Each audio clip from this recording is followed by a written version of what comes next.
And now, before handing over to our Chair of the Day, Rob McGurk, I'd just like to wish you all a very happy and safe Easter, and also Passover, and have a very restful break, and we'll see you all next Wednesday night to help us for a meal. Thank you, Rob. Thanks very much, Adrian. We know in Australia how much we love our sporting heroes, and James Tomkins is one of our well-beloved and legendary sporting heroes with an stellar career in rowing in the Olympics. I could spend the next 10 or 15 minutes just going through the list of his achievements, but we'd like to hear from him.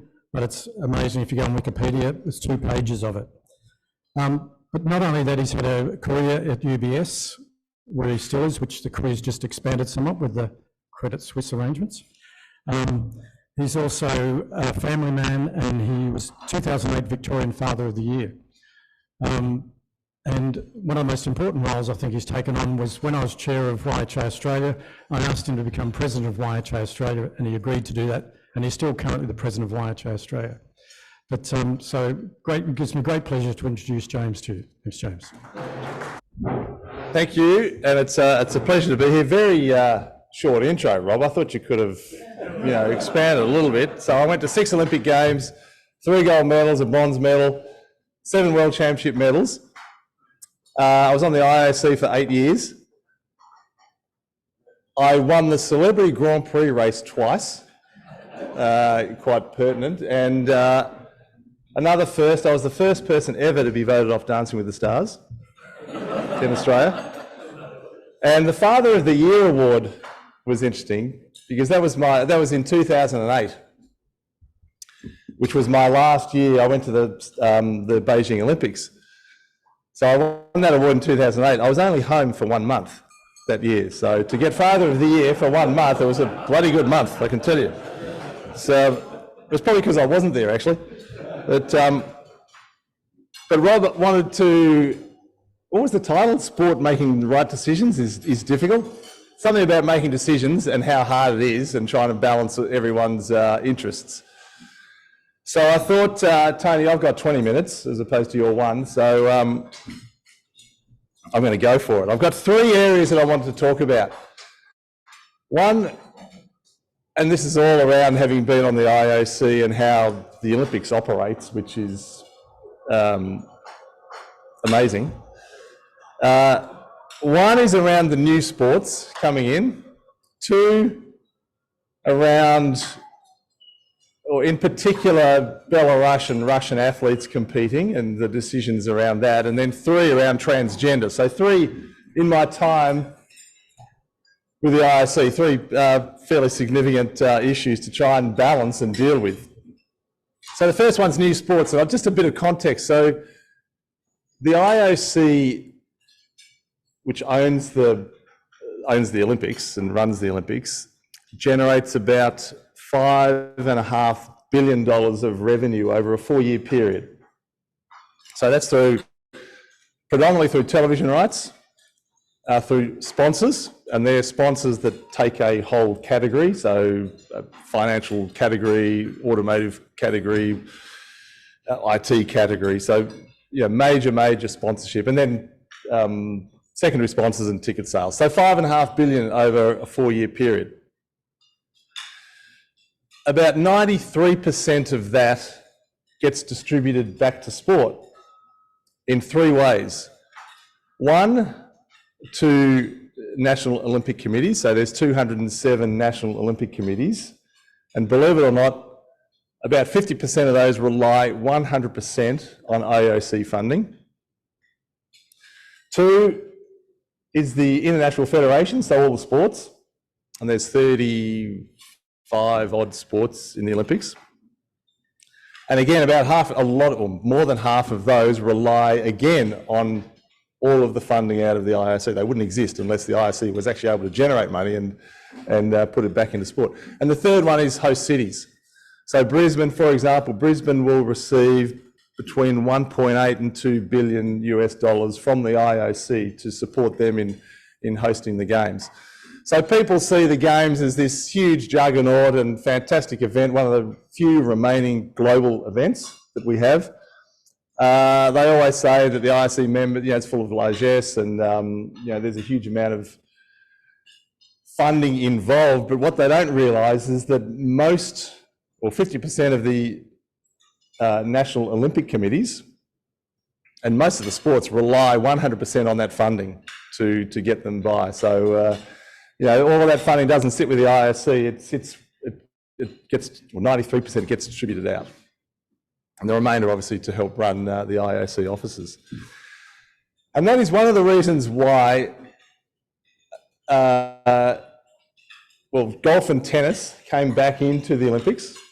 People say they shouldn't be Olympic sports. You know, the Olympic tennis tournament isn't at the same level as Wimbledon or golf. You know, we've got the Masters on this weekend. Why is golf back in there?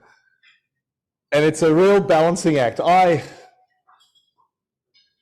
did agree with those thoughts, but when you realise the context of having to generate funds to support all of the country, well, a lot of the countries to actually come to the games. If you don't have countries coming to the games, you don't have an Olympics. And so there's got to be a pragmatic approach of bringing sports back into the games that help generate revenue that then gets distributed out to poorer sports like rowing and, you know, cycling and what, you know, I'm not going to name the poorer sports, but there's a lot of sports that need support. The first tennis tournament was, I think it was Seoul. The first time, Seoul or Barcelona, I can't remember. But I remember the final. Miroslav Machia won the Olympic gold medal, and not many people had, you know, only tennis aficionados had heard of him, but you wouldn't have known too many of the other competitors. The men's semi-final at the London Olympics, Nadal, Federer, Djokovic, Murray.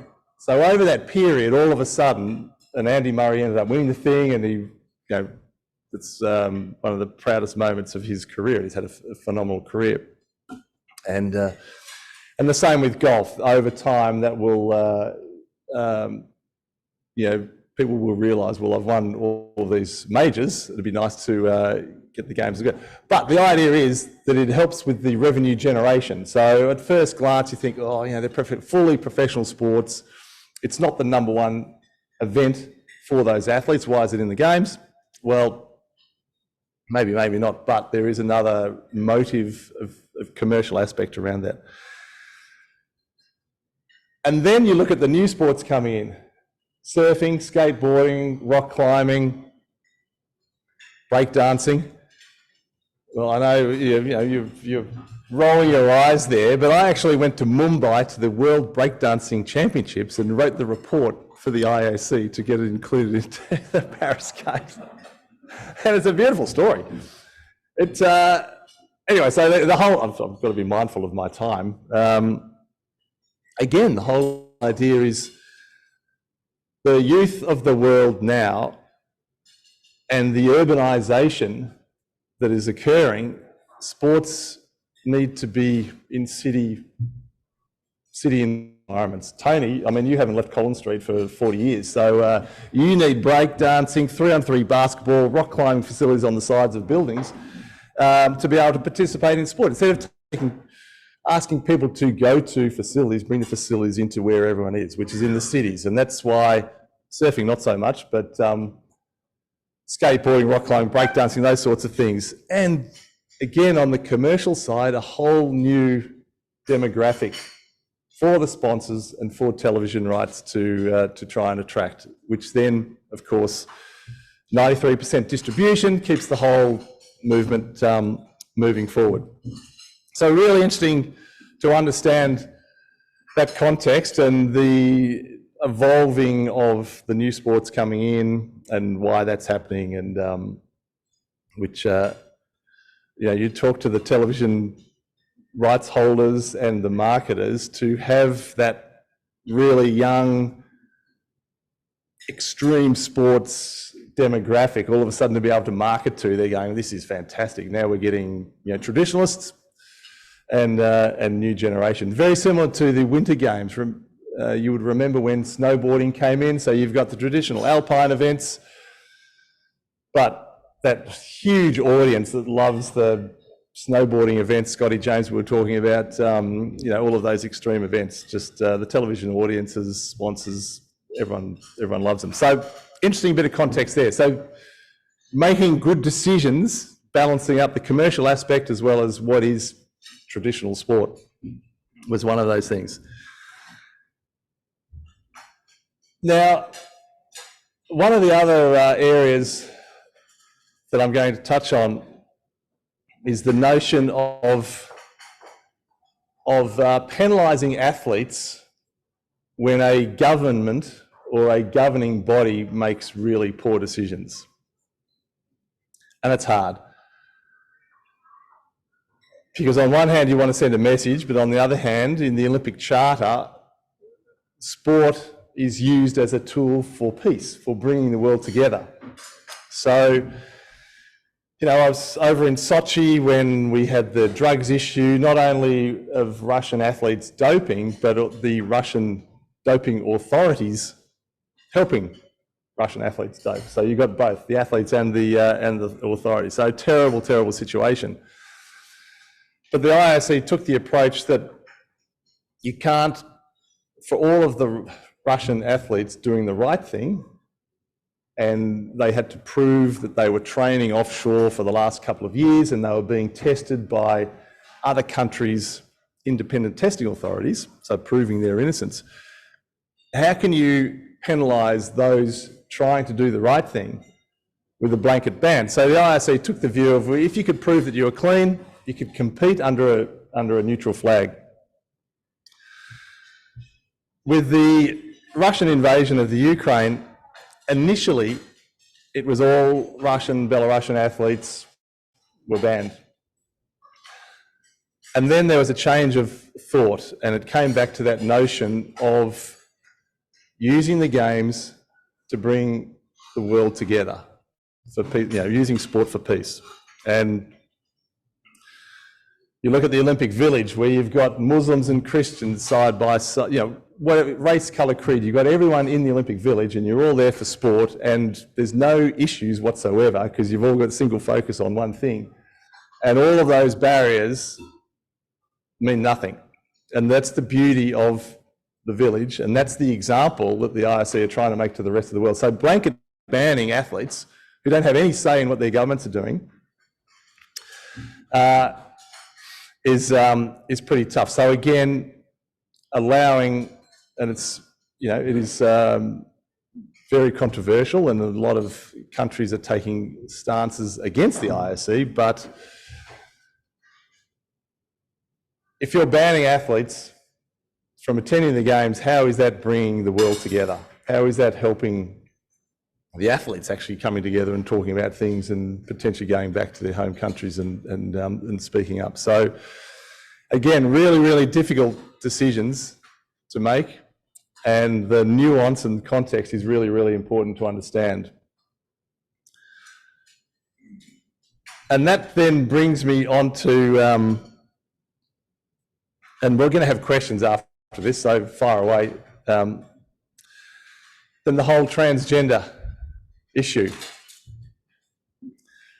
So the Olympic Charter has got itself into a bit of an issue in that on one hand, there can't be any discrimination on any basis whatsoever. So you can't preclude anyone from competing on any basis. And the second aspect is that they have to ensure a level playing field. So in this instance of you know, transgender athletes or athletes that have got an extra chromosome of one sort or the other, or a different makeup, on the one hand you want to include them to avoid any discrimination whatsoever. But on the other hand, in particular for the female athletes, how is that a level playing field for those athletes? And it's a, you know, there's been commissions and working groups all full of experts trying to come up with a solution to this issue, but the IOC essentially said it's too hard. We'll leave it up to the sports. So each individual sport now has to determine how they want to go forward. Athletics has come out really strongly. And it seems in that 400 to 1500 metre event area is where the biggest issue is. I think almost half the field in Rio, there's a term for unusual sexual organ sort of stuff, you know. It's not that term. Where, you know, you might have a set of each, male and female, and so it gives you a huge testosterone boost or whatever. So I think there was like half the field, half the final in the 800 metres in Rio was in that situation. So it's up to the individual sports. So athletes have come down really strongly. You know, equestrian or archery or shooting, not so much, because that's far more skill-based, far less strength-based. So each sport is trying to wade through that balancing act of not discriminating, but ensuring a level playing field. And it's, as you can imagine, it's really, really difficult to make a fair decision. And you go, is it most good for most number of people? Do you create a separate category? In the Paralympic Games, you've got all sorts of different categories. Do you want to have that in the games, in the big games? Or if you actually, there's probably some medicos in the room, males are XY, aren't they? And females are XX, is that right? Correct? Okay, so if you are born with any Y, then you go into the men's division.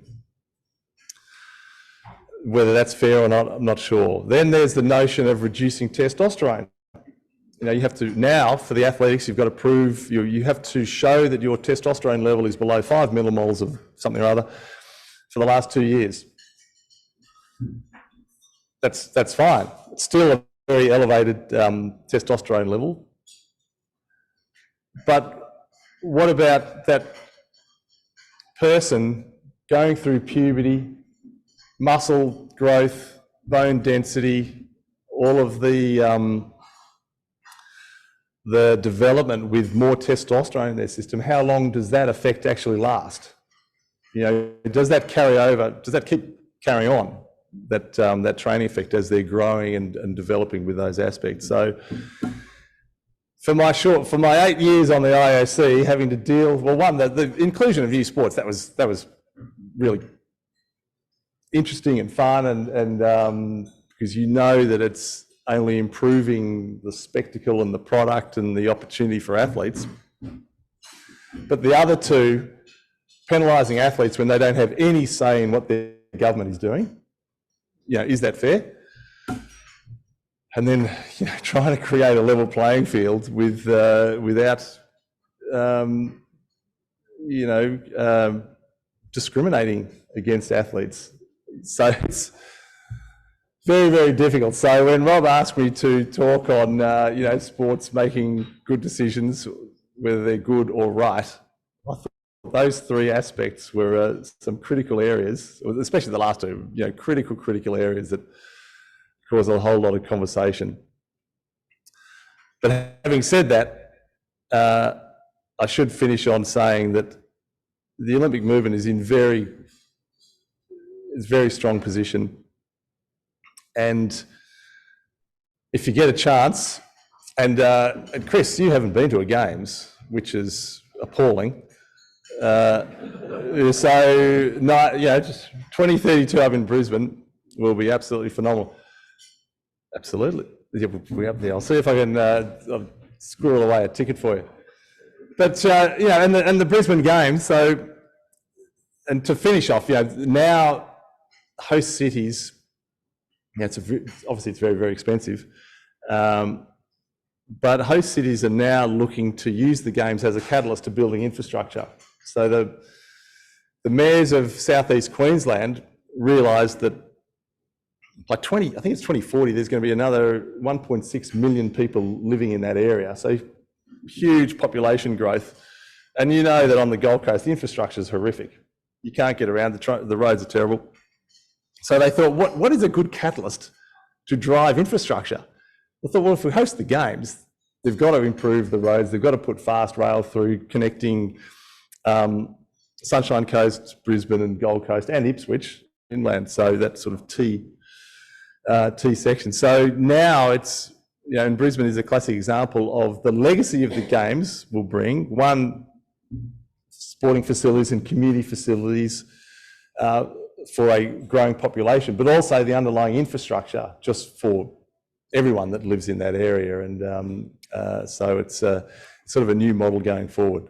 So it's been my period, you know, I love the games, I love sport, I love being active, but it was fascinating to be involved in some really interesting decisions along the way. So making the right decision, making good decisions sometimes isn't necessarily the right decision at first glance, but with a little bit of context, you know, potentially they are the right decisions. But it's very, very interesting and challenging, especially those last two aspects of making correct decisions. Thank you very much. So I'll finish on that time there, I think right on 20, and I think we're happy to take a few questions. Rob, is that right? Yeah, that's right. So yes, please.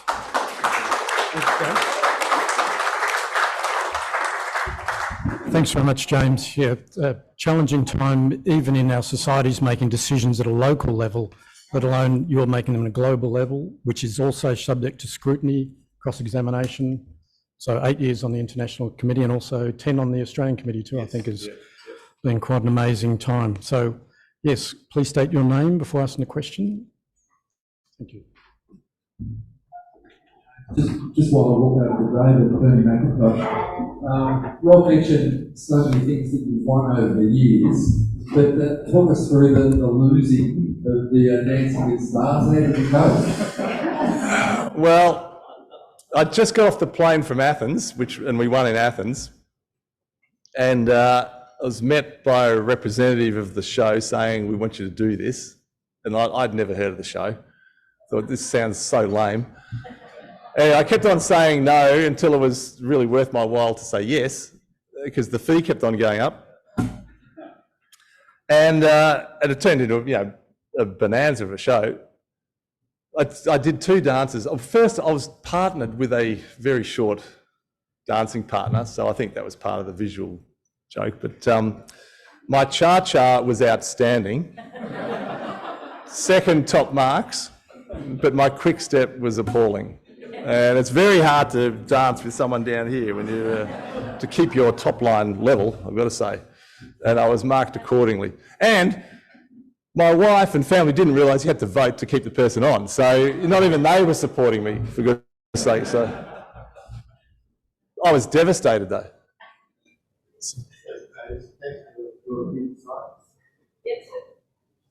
I'm mindful of the personal nature for yourself, having been such success and greatness for a period of time. And rather here and the children in the rooms, what you can name challenge family life, sporting. Yeah, that's you're right. I've got three daughters, all of them mentally weak because they didn't take up rowing. Well, they took it up and then stopped, so they don't get a lot of love on that front. But actually, they're all into sport, and actually, in fact, one's overseas playing basketball, which is pretty cool. But yeah, I've always been, and that's the reason why I've competed for so long, is that I always had some balance in my life. So when we were training, where's the river? It was the boat sheds just over there. So I was in our club's the third one from the right. Mercantile, train in the morning, walk across, go to uni or work, do the opposite on the way home. And so to have that balance, have something outside of rowing, and then family, obviously. So you've got three components. You've got your sport, your work and family. And I think that was absolutely critical. So I was absolutely ensured that there was time for all of those, and obviously those priorities change. But even when we're training, leading into 2004, we're having training camps up in Queensland where the family, Drew Ginn was my partner, and our families would come up there to those training camps, and we'd do it all together, and even so much as sometimes travelling overseas together as well. So that was absolutely critical to be able to balance that, and like everyone in this room knows, if you just do one thing, you become life's pretty mundane. So to have lots of things in your life is really important, and family was one of those. James, was it a mistake for the elected committee to allow games to be played before and give kudos to dreadful leaders like CCP, our so is that a mistake? The ISC is not in a position to question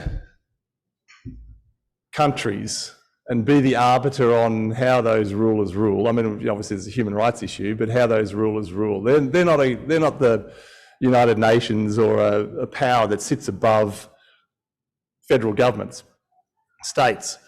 So they're not going to enter into saying what's right or wrong. They'll do it by banning Belarusian and Russian National Olympic committees and having that flag flying. They'll do it by banning sports competitions, but they won't ever say, they don't have the power, and they don't want to get into that situation of calling people out, because, sure, there's the invasion of Ukraine, but there's a whole lot of other things going on in the world as well that doesn't get mentioned.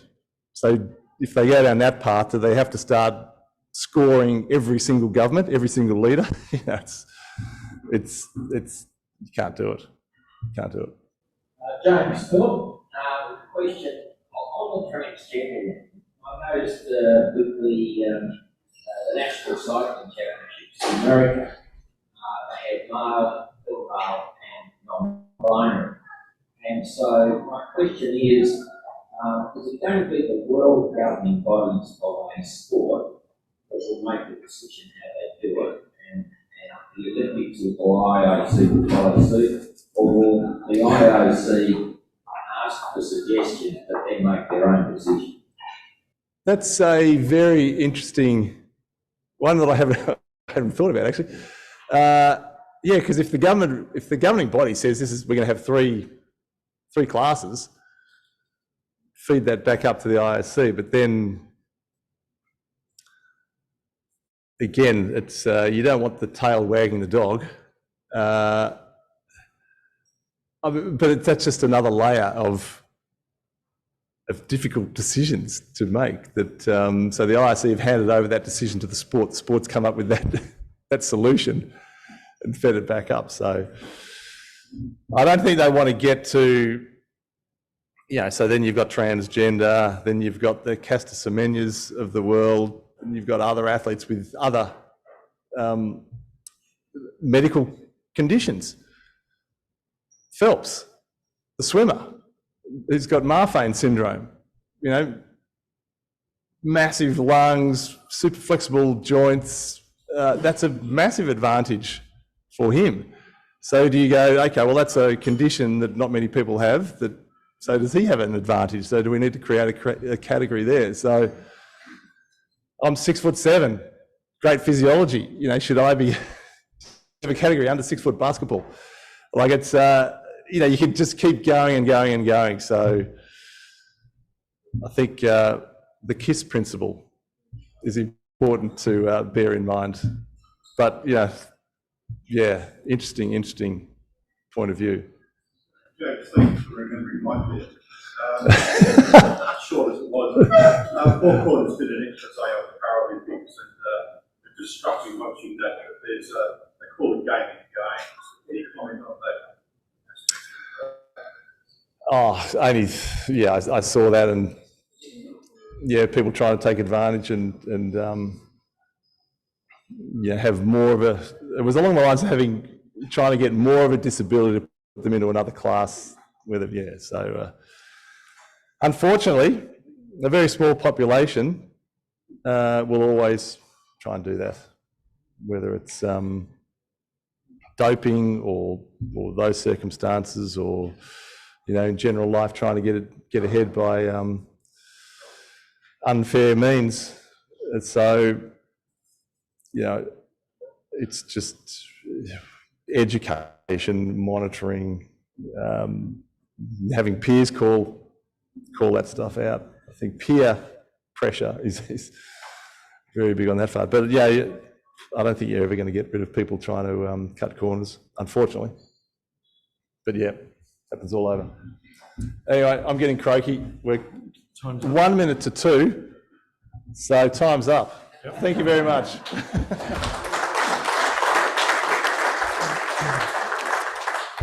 So again, thanks very much, James. Very interesting. Lots of moral dilemmas there. It'll be debated for many years, I imagine. One of the dilemmas is we've got a packet of socks there for you from Phil Endersby, who just asked the question before, and they're 200% Australian, and I gather they'll fit you, and they seem pretty big from the box. They're heavy. From that, yep. They should. They've got a bit of weight to them. What else is in here? I am. It's like the ISC of the old days. Yeah, that's right. Gold bars in the bottom, yes. You didn't say that. Chatham House rules, by the way. Yes, that's right. That was never mentioned. That was a long time ago. Yeah. Thanks, Joe. Congratulations.